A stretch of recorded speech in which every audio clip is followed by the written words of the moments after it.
Jueves, 18/2.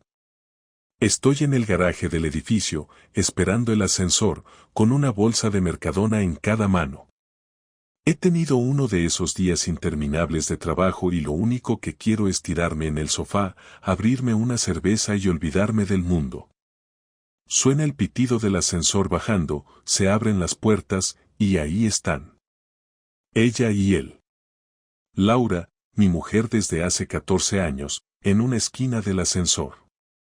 Él, un tío joven, más bajo que yo, pero con esa pinta de gimnasio y gomina.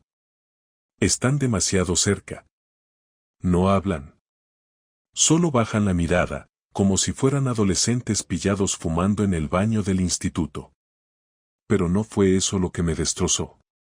Lo que me jodió el alma fue el silencio. Esa incomodidad que se corta en el aire cuando te cruzas con alguien que no deberías ver en ese momento. No se saludaron al verme. No me dijeron nada. Ni una broma. Solo bajaron la mirada, él se encogió de hombros y Laura murmuró un hola que no sonó a nada. No soy paranoico, tío. Pero hay silencios que gritan más que un portazo. Entramos los tres en el ascensor. El trayecto hasta el tercer piso fue eterno. No hubo conversación. Él se bajó en el segundo, como si tuviera prisa. Ni me miró. Ella intentó hacer como que no pasaba nada, como si yo fuera un vecino cualquiera.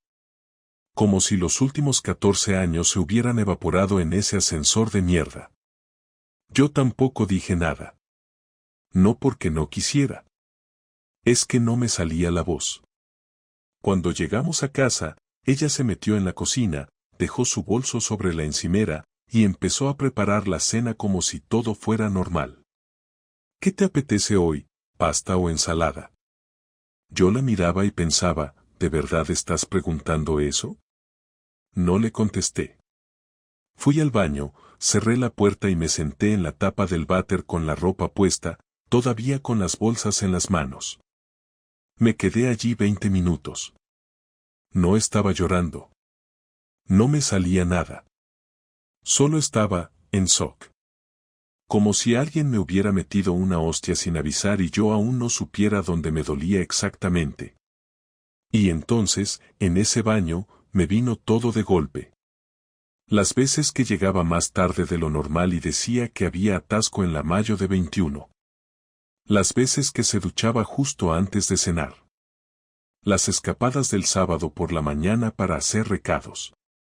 Las veces que decía que estaba agotada y se dormía dándome la espalda. Todo. Y yo, gilipollas, sin querer verlo. No le dije nada esa noche. Tampoco la siguiente. Y no porque estuviera esperando más pruebas ni porque necesitara confirmar lo obvio. No hablé porque estaba atrapado entre la rabia y la incredulidad, como si mi cabeza aún se negara a aceptar lo que ya había visto. Mi mujer bajando del ascensor con otro hombre, sin hablarme, sin explicaciones, sin ni siquiera el intento de disimular. Esa escena seguía repitiéndose en mi cabeza una y otra vez, y lo peor era que no se trataba de una sospecha. No era una interpretación libre de algo ambiguo. No era que se hubieran saludado con un beso rápido y yo hubiera mal pensado. No. Aquello fue otra cosa. Fue la incomodidad del que sabe que está haciendo algo que no debería. Y eso es lo que más me jodía. Que ella sabía lo que hacía, y que en ningún momento pensó que podría cruzarse conmigo. No le importaba. Pasé 2 días casi en automático. Me levantaba, llevaba a la niña al colegio, volvía, trabajaba desde casa, y al llegar la tarde inventaba excusas para no estar en la misma habitación que Laura. Ella actuaba como si nada, como si el ascensor no hubiera existido, como si yo no la hubiera visto con ese tipo. A veces intentaba charlar, preguntarme cosas, decirme que el domingo podríamos ir a comer fuera, pero yo solo asentía o respondía con monosílabos. No quería empezar una conversación, porque sabía que no podría controlarme. Sabía que si empezaba a hablar, acabaría gritando, o peor. El sábado por la mañana la situación explotó sin que yo lo buscara. Estaba en el comedor revisando unos correos del trabajo, con la televisión de fondo, cuando escuché cómo Laura salía de la habitación vestida para salir. Llevaba vaqueros ajustados, una blusa que no le había visto en meses, y se había peinado como cuando teníamos alguna cena importante. La miré sin levantarme del sofá, y ella solo dijo, voy a ver a Clara, me ha pedido ayuda con unas cosas de casa. Clara es su amiga de toda la vida, vive en Burjasot, y nos conocemos desde hace años. Pero en ese momento, lo supe. Sabía que no iba a casa de Clara, porque Laura nunca se arregla así para ir con ella. Sabía que me estaba mintiendo en mi cara, y que ni siquiera se había molestado en inventar algo mejor. No dije nada. Solo asentí. Ella se fue, y al cerrar la puerta me levanté y fui directo a la habitación. No para espiarla. No para revisar su teléfono. Lo que hice fue sentarme en la cama y mirar fijamente al armario. Necesitaba decidir qué hacer. No podía seguir así. No podía seguir fingiendo que no pasaba nada mientras ella se iba a ver al otro y volvía a la casa como si todo estuviera bien. No podía seguir comiéndome el orgullo mientras ella sonreía delante de nuestra hija como si aún fuéramos una familia normal. A las 2 horas volvió. Entró a casa con bolsas de supermercado. Yo estaba en la cocina haciendo café. ¿Quieres uno?, le pregunté. Ella me miró sorprendida, como si no esperara que le hablara con esa tranquilidad.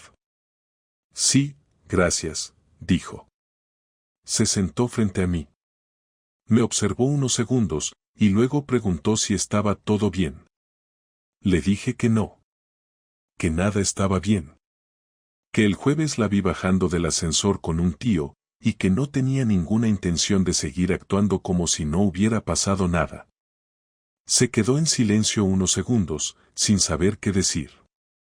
Y luego, como si no pudiera evitarlo, soltó una risa nerviosa que me encendió por dentro. ¿De verdad estás así por eso? Es un compañero del trabajo. Bajábamos juntos porque coincidimos en la hora, ahora tampoco puedo coincidir con nadie en el ascensor. Lo dijo sin mirarme a los ojos, revolviendo el azúcar en la taza como si hablara del tiempo. Le respondí que no era por coincidir. Era por cómo se comportaron. Por cómo no me miró. Por cómo él ni siquiera dijo hola. Le dije que la conozco lo suficiente como para saber cuando está mintiendo, y que esa escena no era casual. Ella se puso seria. Muy seria. Y entonces vino el giro. No estoy con nadie, si es lo que quieres saber. Pero estoy cansada. Muy cansada. Hace meses que no funcionamos. Hace meses que me siento sola. Hace meses que no hablamos de nada. Solo trabajo, rutina, la niña, tus silencios. No me mires como si todo fuera culpa mía. Lo dijo como si llevara tiempo ensayando esas frases. Como si estuviera esperando la oportunidad de soltarlo todo y justificarse. Le dije que si estaba cansada, lo hablábamos. Pero que mentirme en la cara, salir arreglada diciendo que iba a ver a Clara cuando claramente iba a otro lado, no tenía justificación. Le pregunté si había alguien más. Si me estaba engañando. No directamente. Solo le pregunté eso, ¿hay alguien más? Y ella se quedó callada. Esa fue su respuesta. No dijo que sí. Tampoco dijo que no. Solo me miró, tragó saliva, y bajó la cabeza. Y ahí, en ese silencio, lo supe. Ya no necesitaba pruebas. No necesitaba verla con otro, ni revisar su móvil, ni espiar conversaciones. Lo tenía delante. Una persona que no podía negar algo porque sabía que hacerlo era mentir en la cara de quien la conocía mejor que nadie. Me levanté de la mesa. Le dije que durante el fin de semana me iría a casa de mi hermano. ¿Qué necesitaba pensar? ¿Qué necesitaba aire? que no iba a hacer ninguna escena delante de nuestra hija, pero que esto no se podía tapar con excusas. Ella solo asintió. No me pidió que me quedara. No me pidió que habláramos más tarde.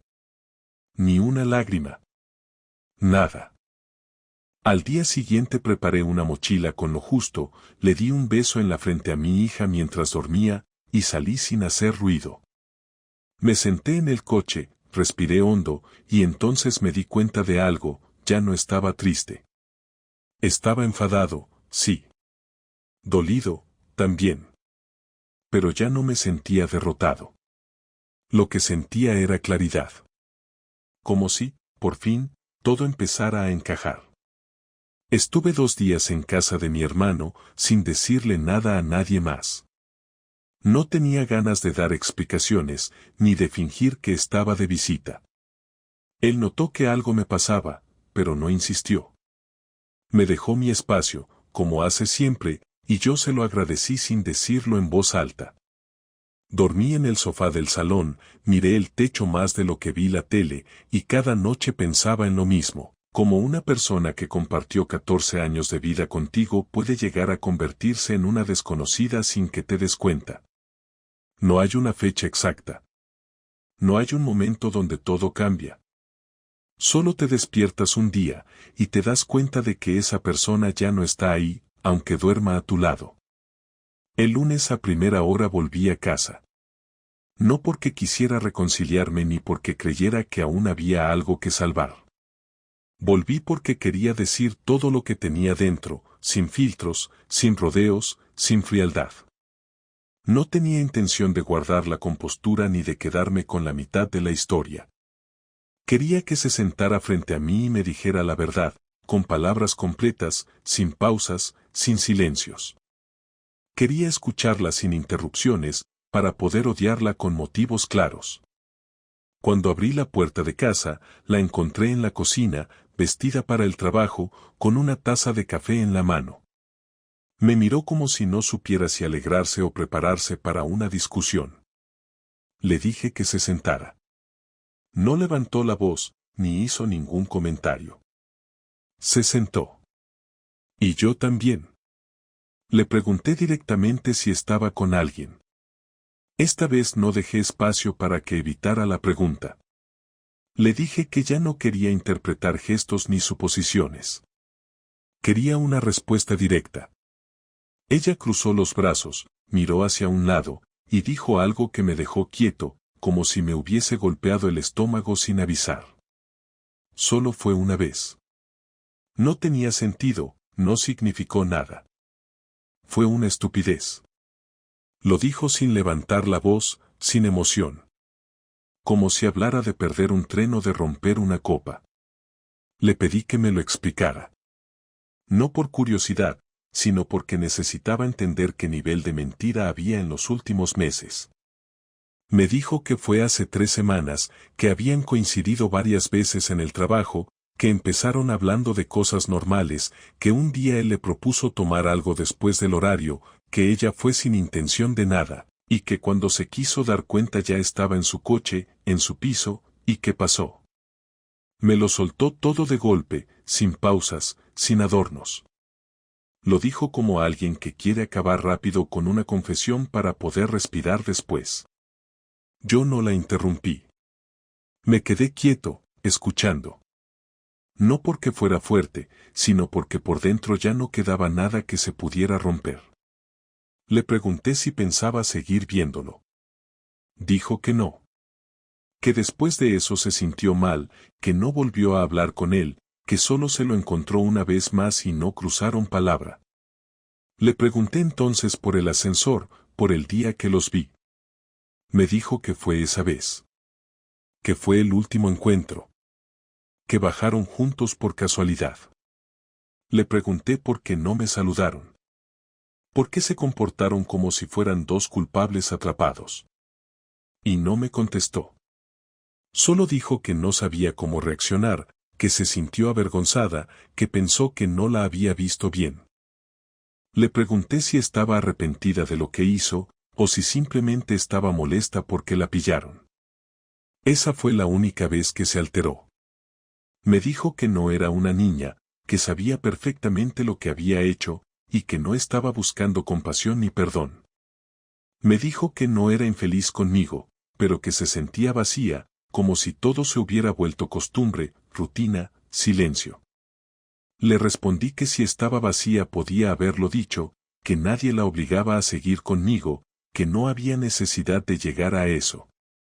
Le dije que me había mentido en mi casa, delante de nuestra hija, que había salido con otro mientras yo hacía la cena para las dos.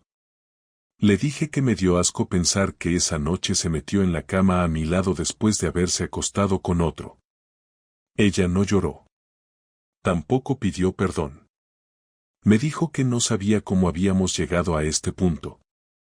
Me dijo que no tenía excusa, que no iba a justificarlo. Y entonces me preguntó si la iba a dejar.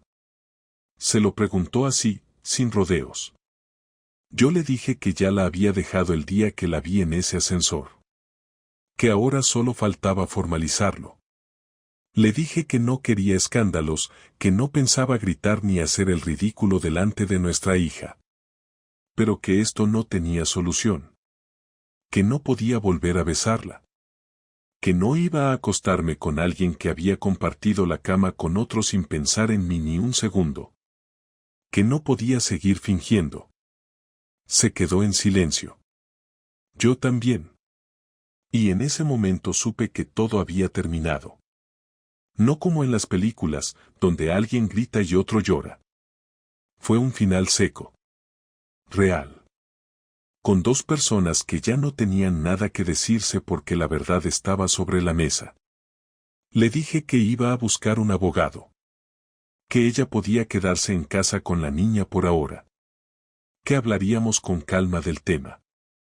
Que no me interesaba destruirla, pero tampoco iba a protegerla. Ella me miró sin rabia, sin súplica. Solo asintió. Como si ya lo hubiera asumido desde antes de que yo lo dijera. Esa fue la última conversación real que tuvimos como pareja. No soy un hombre impulsivo. Nunca lo fui. No soy de esos que rompen cosas cuando se enfadan, ni de los que gritan por la casa como si eso arreglara algo. Pero lo que pasó me dejó tan seco por dentro que, en lugar de explotar, lo que hice fue planificar. Fríamente. Tranquilamente. Como si estuviera haciendo una lista para ir al supermercado. Sabía que no iba a perdonarla, que no quería volver a verla sonriendo como si nada, que no podía aceptar que después de lo que hizo siguiera en la misma casa, usando los mismos cubiertos, viendo la misma tele. Y sobre todo, no podía permitir que ella se fuera de esto limpia, como si su única consecuencia fuera mi silencio. Tenía que hacer algo que tuviera peso. Algo que ella no olvidara. Algo que no pudiera esconder ni tapar con excusas. Lo primero fue el tema del trabajo. Como ya sabía el nombre del tipo, porque lo había escuchado de sus propias palabras y porque ella no fue tan cuidadosa como creía, entré en su portátil cuando se fue a trabajar. No tuve que hacer nada ilegal. No forzaba contraseñas ni nada raro. Tenía su cuenta de correo abierta. Leí mensajes cruzados entre ellos, algunos del trabajo, otros con tonos que claramente no eran de compañeros. Nada demasiado explícito, pero suficiente para que, si alguien de su empresa lo veía, se hiciera una idea muy clara de lo que había pasado. Guardé todo en un pendrive y lo dejé guardado sin hacer nada, aún. Sabía que eso iba a ser útil más adelante. Después hablé con un abogado, no uno cualquiera, sino uno que lleva divorcios donde hay infidelidad de por medio y sabe exactamente cómo mover las piezas. Le conté lo que pasó, le mostré lo que tenía, y me explicó cómo actuar para que la custodia de mi hija quedara clara, cómo proteger mis bienes y cómo dejar constancia de la infidelidad sin necesidad de un juicio largo. Me recomendó paciencia y precisión. Eso hice. Durante esa semana, fingí que todo estaba tranquilo. No discutí con ella, no la confronté más. Volví a dormir en casa pero en el sofá. Le dije que era por comodidad, por no molestar a la niña. Ella no preguntó mucho. Se notaba que estaba esperando que yo tomara la decisión final, como si quisiera que fuera yo quien empujara el edificio que ya estaba a punto de caer. Yo fingía que todavía estaba procesando, pero en realidad estaba preparando cada paso. El viernes por la tarde, llamé a Clara. Sí, a la amiga a la que Laura decía que iba a ver mientras se acostaba con otro. Clara es directa, honesta y un poco chismosa, y eso me venía bien. Le pedí que tomáramos un café. Nos vimos en una cafetería cerca del parque. Le conté la verdad, sin vueltas. No sabía nada. Se quedó en shock, me juró que nunca la había encubierto y que si ella usó su nombre fue sin su consentimiento. Me creyó. Le pedí que no dijera nada aún. Quería que el golpe llegara limpio, sin alertas previas. Esa misma noche, mientras Laura dormía, dejé una carpeta cerrada sobre su escritorio. Dentro puse copias impresas de sus correos, un resumen de lo que había dicho en nuestra conversación cuando confesó, y una nota. En la nota no puse insultos, ni amenazas, ni palabras bonitas. Solo le dije que ahora ella sabría lo que era vivir con la misma tensión, la misma vergüenza, la misma sensación de estar observada. El lunes siguiente, sin decirle nada, fui directamente a su oficina, no a hablar con ella, sino a entregar una copia de esa carpeta a su responsable de recursos humanos. No lo hice como venganza sin más, lo hice porque su empresa tenía una política interna muy estricta sobre relaciones entre empleados en horarios laborales. Yo no me inventé nada. Ellos tenían reglas, y ella las rompió. Solo les mostré la evidencia. Lo demás no era asunto mío. Cuando llegó a casa esa noche, ya sabía lo que había pasado.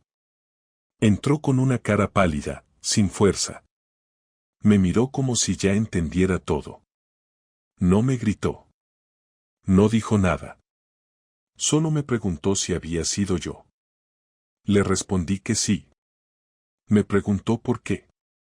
Le dije que no era por despecho, que no buscaba que la echaran, que lo hice porque ella me había mentido usando cada rincón de esta casa, y que no pensaba quedarme callado como un idiota mientras ella actuaba como víctima.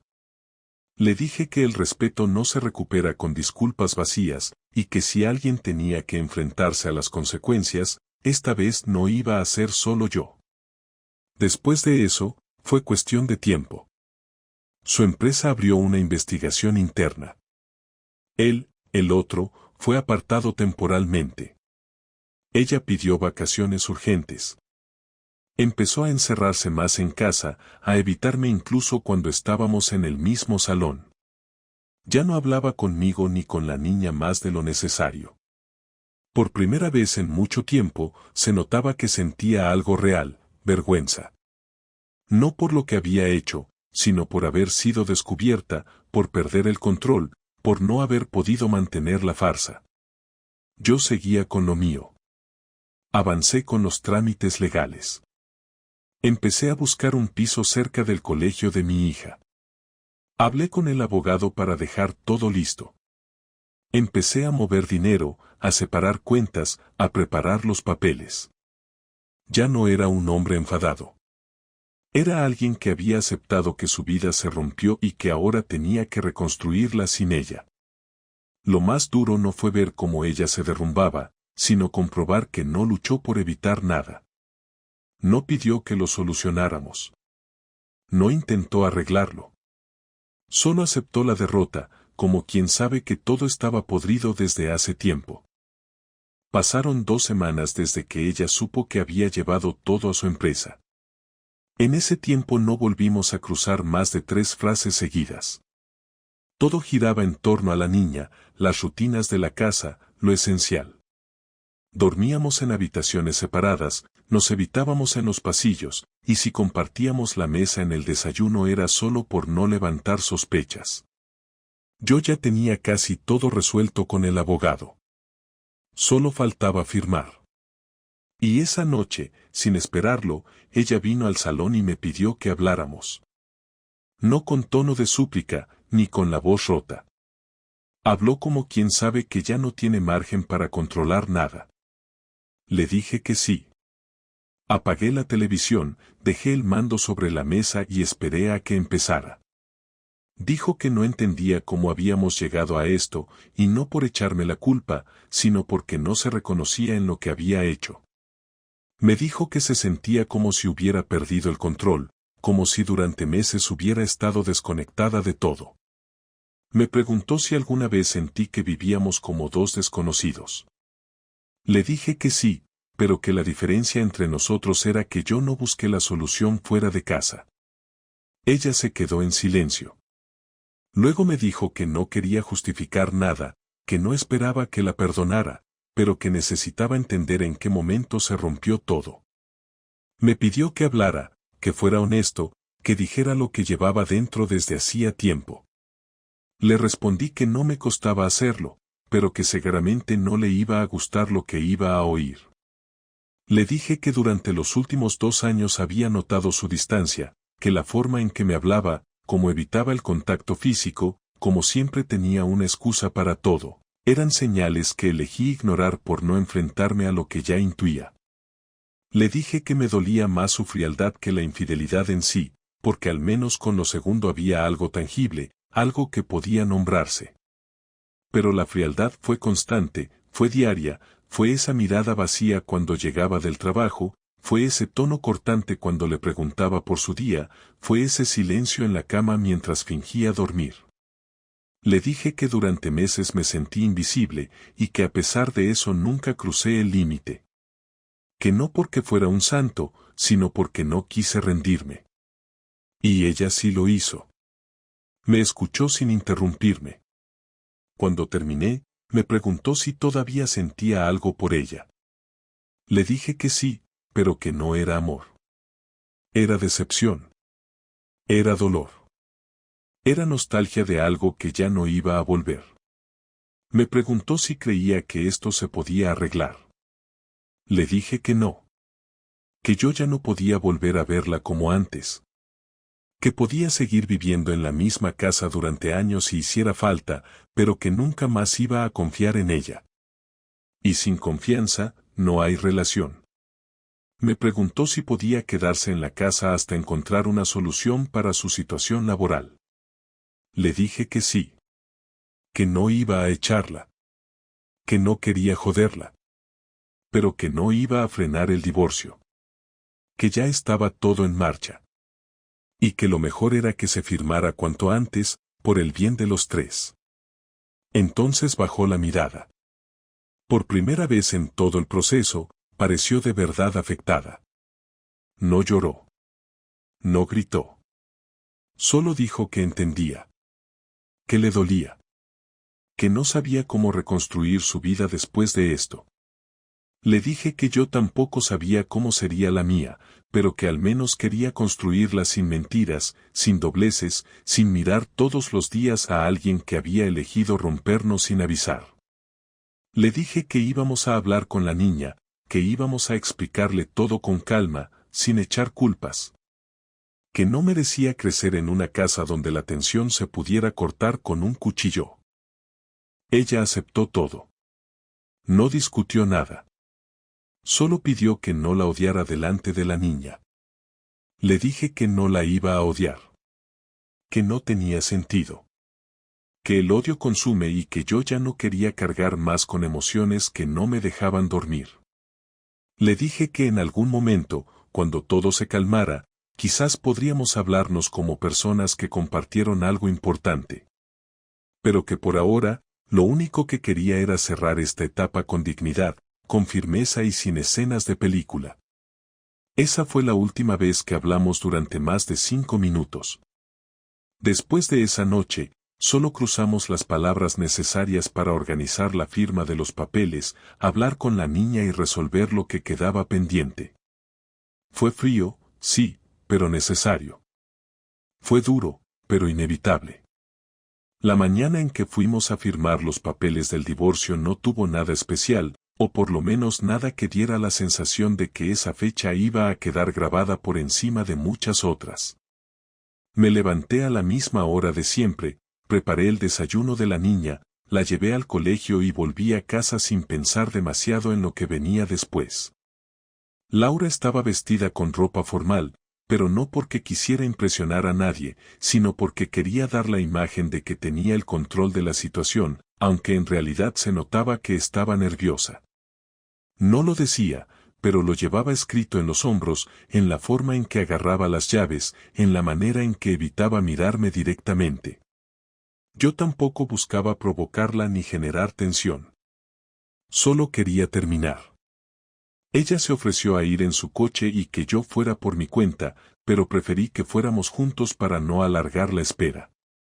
Nos sentamos en el coche sin música, sin conversaciones, sin ningún intento de romper el silencio. Fue un trayecto normal, de esos que haces por obligación, mirando el tráfico, el semáforo, los peatones, sin pensar en nada más que en llegar. El abogado tenía todo preparado. Los documentos estaban impresos, revisados y listos para firmar. Él nos explicó otra vez, con la calma de quien ya ha visto cientos de casos parecidos, cómo quedaban los acuerdos, cómo se organizaban las custodias, cómo se repartían los bienes y qué pasos quedaban pendientes. Yo escuché con atención, Laura también, y cuando llegó el momento de firmar sentí algo que no fue dolor ni alivio, sino una especie de aceptación completa. No hice ningún gesto teatral, no suspiré, no me tembló la mano. Firmé como quien firma un contrato más, sabiendo que ese trazo final era el cierre de una etapa que ya llevaba meses muerta. Laura firmó después, y aunque no lloró ni se quebró, pude ver un mínimo temblor en su mandíbula. No lo señalé. No tenía sentido. Cuando salimos del despacho, ella me preguntó si quería tomar un café para hablar un poco más, pero le dije que prefería volver a casa para organizar mis cosas. No lo dije con desprecio, sino con honestidad. Quería recuperar mi espacio mental. Quería sentarme un rato en silencio sin pensar en lo que había sido ni en lo que podría haber sido. Ella dijo que lo entendía y no insistió. La dejé en el portal de casa y luego me fui al piso que había alquilado cerca del colegio, un sitio pequeño pero suficiente para empezar una vida nueva sin demasiadas complicaciones. Tenía 2 habitaciones, un salón modesto, una cocina aceptable y un balcón estrecho desde el que se veía la calle llena de comercios. No era una casa de revista, pero tampoco necesitaba más. Lo importante era que era mía, y sobre todo que allí no había recuerdos que me persiguieran. Los primeros días viviendo solo fueron raros, no porque me sintiera perdido, sino porque por fin entendí que llevaba demasiado tiempo viviendo con un cansancio emocional que no quería reconocer. Cocinar para uno solo, organizar mis horarios, poner la lavadora, volver del trabajo y sentarme en mi sofá sin tener que ajustar mi actitud para evitar roces. Todo eso me hizo ver que no había tenido un respiro real en años. Aunque no quería odiarla, también entendí que lo que habíamos tenido en los últimos tiempos ya no era una relación, sino una costumbre disfrazada de matrimonio. Lo notaba en la tranquilidad con la que dormía, en cómo me levantaba por las mañanas sin sentir esa presión en el pecho, en lo sencillo que se volvió planificar mi día sin estar pendiente de su estado de ánimo. La conversación con nuestra hija fue lo más delicado. Quisimos hacerlo juntos, porque por muy rota que estuviera nuestra relación, los dos coincidíamos en que ella no debía cargar con nada más de lo necesario. La sentamos en el salón una tarde y le explicamos que mamá y papá iban a vivir en casas distintas, que era una decisión meditada, que ella no tenía ninguna culpa y que íbamos a seguir siendo sus padres exactamente igual. La niña se quedó callada varios segundos y luego nos preguntó si nos habíamos peleado. Le dije que no era una pelea, sino que ya no éramos felices viviendo juntos. Laura añadió que la queríamos muchísimo y que nada de eso iba a cambiar. La niña lloró un poco, pero no hizo escenas. Nos abrazó a los dos y luego se fue a su habitación. Fue duro, sí, pero también fue más limpio de lo que imaginé. Ella era más fuerte de lo que creíamos, probablemente porque ya había intuido muchas cosas que nosotros pensábamos que ocultábamos. En los días siguientes mantuve una relación cordial con Laura. No éramos amigos, pero tampoco enemigos. Organizábamos los horarios, compartíamos información necesaria, hablábamos cuando tocaba sobre temas de la niña y poco más. Yo no sentía rencor, pero tampoco sentía nostalgia. Era como si ella hubiera quedado detrás de una puerta que ya no tenía ninguna razón para abrir. A veces me hablaba con un tono casi amable, como si esperara recuperar algo de la complicidad que hubo en el pasado, pero yo respondía con educación sin darle pie a nada más. No por castigo, sino porque no veía sentido en fingir cercanía. La relación había muerto, y lo mejor era dejar que siguiera así, sin revivirla artificialmente. Con el paso de las semanas empecé a recuperar algo parecido a la estabilidad. Volví a salir con mis amigos, retomé actividades que había dejado de lado por falta de tiempo y descubrí que podía disfrutar de cosas sencillas sin sentirme limitado. Un viernes por la tarde fui a tomar algo con mis compañeros del trabajo, algo que antes evitaba para llegar a casa cuanto antes. Otro día me apunté a un gimnasio, no para cambiar mi vida radicalmente, sino porque simplemente necesitaba ocupar mi cuerpo en algo más que pensar. También empecé a cocinar mejor, a probar recetas nuevas, a organizar mi piso de forma que se sintiera como un lugar hecho por mí y para mí. En cuanto a Laura, su investigación en la empresa terminó sin consecuencia extrema, aunque quedó marcada. Le cambiaron de departamento y perdió algunas responsabilidades, pero no la despidieron. Lo supe porque ella misma me lo contó, sin dramatizar. Me dijo que entendía por qué hice lo que hice y que no me guardaba rencor. Le respondí que no buscaba destruirla, que simplemente había puesto las piezas donde debían estar. No hubo reproches. No hubo discusiones. Solo dos personas que habían cerrado un capítulo que ya no tenía nada sano. Poco a poco, fui dejando de pensar en lo ocurrido. No porque lo olvidara, sino porque llegó un punto en el que dejó de afectarme. No quería volver al pasado. No quería imaginar cómo habría sido todo si no hubiera ocurrido.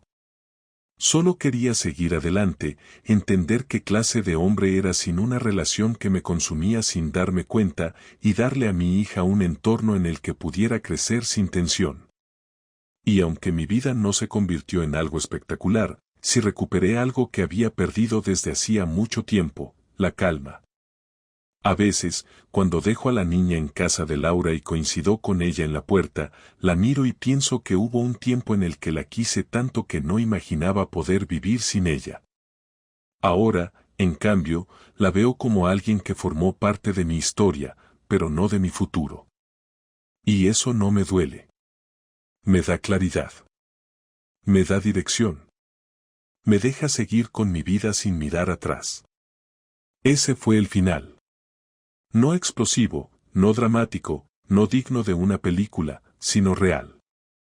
Una vida que se rompió y que volvió a construirse desde cero, sin decoraciones, sin excusas, sin promesas rotas. Solo la realidad puesta sobre la mesa, asumida, firmada y superada.